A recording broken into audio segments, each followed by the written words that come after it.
on Animal Fact Files, we're going to be talking about sea pigs.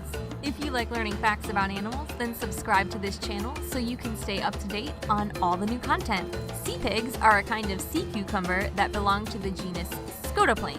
While there are multiple species in this genus, we'll be focusing mainly on the globosa species in this episode, mostly because they're the most iconic and they have the coolest name.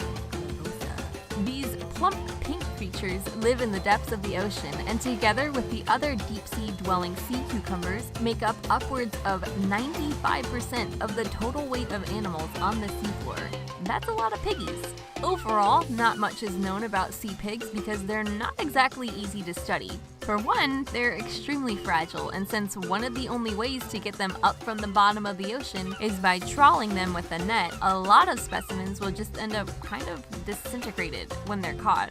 Poor little blobs. Plus, because they live at depths anywhere from half a mile to more than 3.5 miles below the ocean's surface, they've evolved to live in conditions that are extremely difficult to replicate on the surface. Down there, it's completely void of light. The temperature typically hovers right around freezing, and the water pressure is so great it would make a styrofoam cup shrink to less than half its size. While we have been able to keep a few sea pigs on the surface, it was never for long stints of time, and the cost was really high. Sorry to dash the hopes of anyone out there wanting to own a sea pig. On the plus side, since they're becoming more popular as a species, you can get toys of them. Though, why they have eyes is beyond me. Sea pigs possibly got their name for two reasons. One is because they generally look somewhat porcine, possessing a pinkish toned body and short, stumpy legs. Another could also be based on their mud-sifting eating habits. Either way, you would not want to take a bite out of one of these pigs. They have toxic chemicals in their skin, making them highly unpalatable. Besides, how could you eat such an adorable thing? They are usually about 5 inches long and could probably easily fit into the palm of your hand. They're mostly made of water, so it makes me wonder if it would be anything like holding a water balloon. Their legs, which are really called tube feet, come in pairs of 5 to 7, with the bottom legs used for locomotion. I say bottom because the antennae-looking things on the top of them are actually feet as well, though they're not used for walking.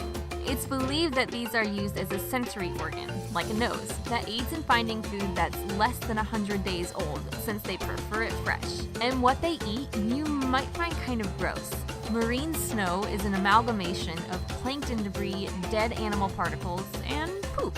This is part of the main portion of a sea pig's diet. They also eat microbes on the seafloor, though probably their favorite meal is dead whale. While up until this point, I can't remember thinking to myself, I wonder what happens when a whale dies, now I have a pretty good idea.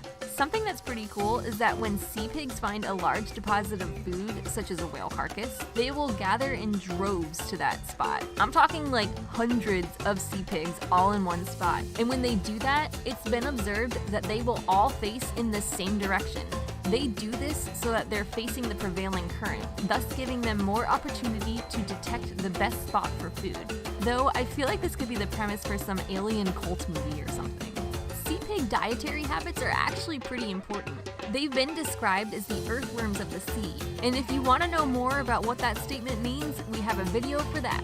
When they forage through the seabed and consume oxygen-eating microbes, they end up releasing oxygen through their waste, making the sediment better for tons of small animals living on the seafloor, or, the other 5%.